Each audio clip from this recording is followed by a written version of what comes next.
Hi, I'm Sirius Postar, reporting from New York City for Scholastic Kids Press. I'm here today with Jennifer Lagasse, Assistant Director of Education Programs at the 9/11 Memorial and Museum. Today, we're here at the museum to learn more about 9/11. To get ready for this interview, I did a lot of research, including reading about the events of 9/11 in the Scholastic News and Storyworks magazines. So let's get started. My first question for you is, for kids who were born after 9/11, such as myself, could you describe what happened on the morning of September 11, 2001?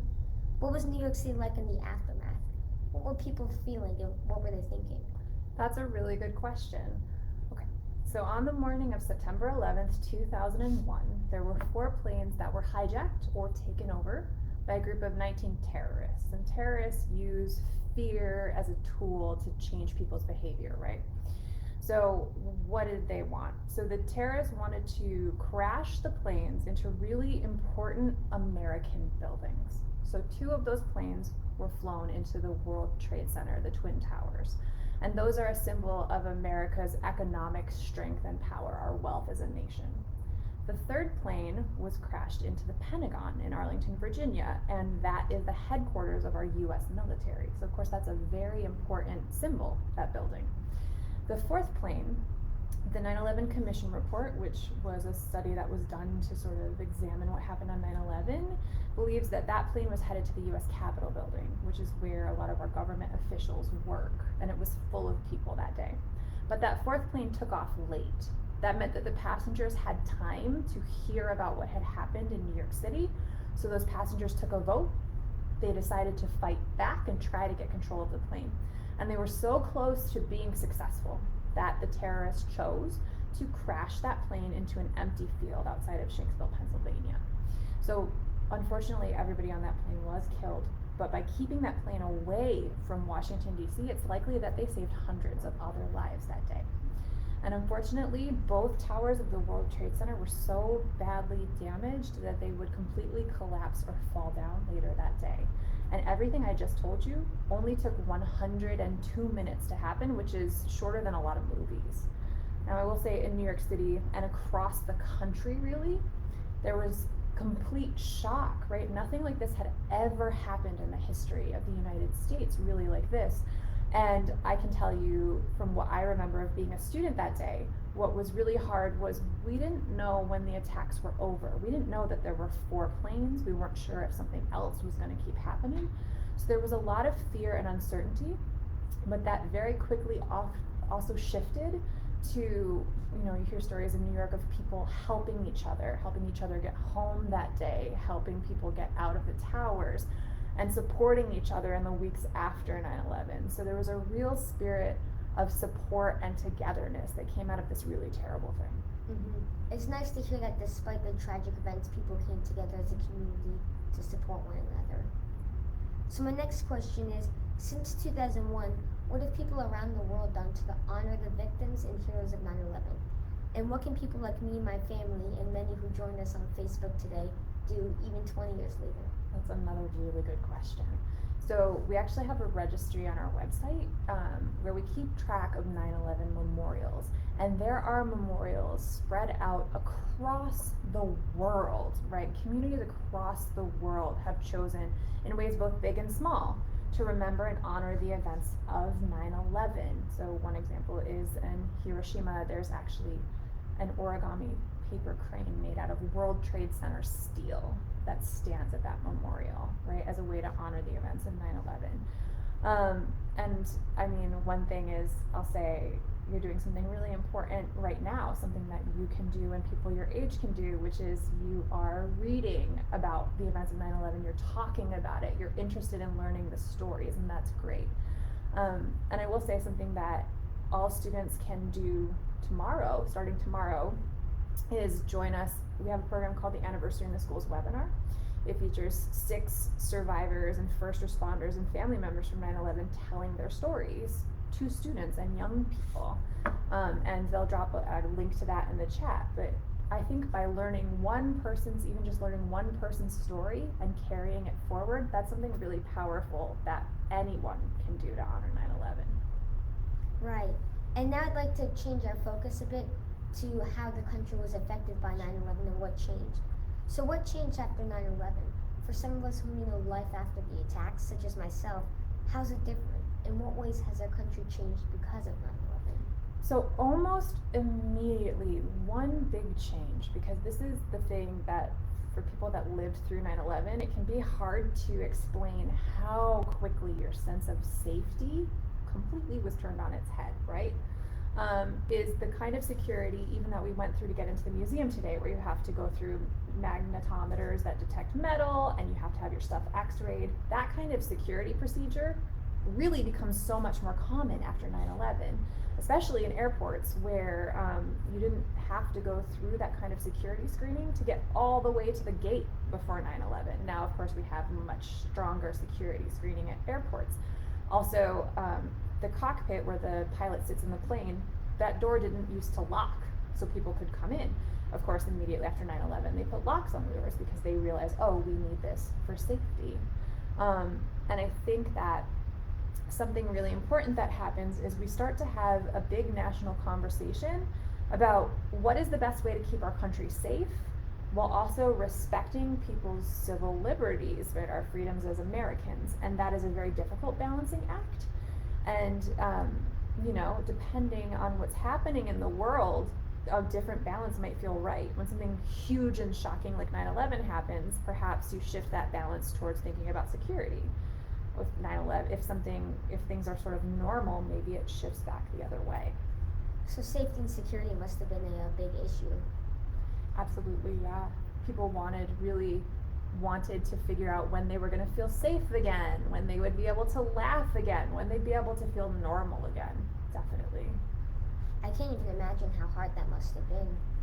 I mean, I think actually, in a way, people your age, after the year that we've all had navigating this pandemic, I think you kind of get a little window, right? Because you kind of had your sense of safety and what was normal completely turned on its head. So in a way, I actually think young people now have a really much better understanding of a little bit of what that might have felt like than any other generation that's before you. Right? For sure. So how is our country able to recover from such tragic events? Do you think we can ever fully heal from the attacks? Why or why not? I think in the same way that if you hurt yourself, you eventually become better, but there's always kind of a scar, a reminder. I think there'll probably always be a scar from 9/11 because it's such a big event and it affects, unfortunately 2,977 people from over 90 nations are killed on September 11th. And it changes the skyline of New York City. It changes so much. So I think that there's always going to be a mark. There's always going to be a remembrance. But I think that we've learned a lot of important lessons from 9/11 that we're able to carry forward. We learn about the importance of helping each other and community and coming together when something bad happens. So yeah, I think it's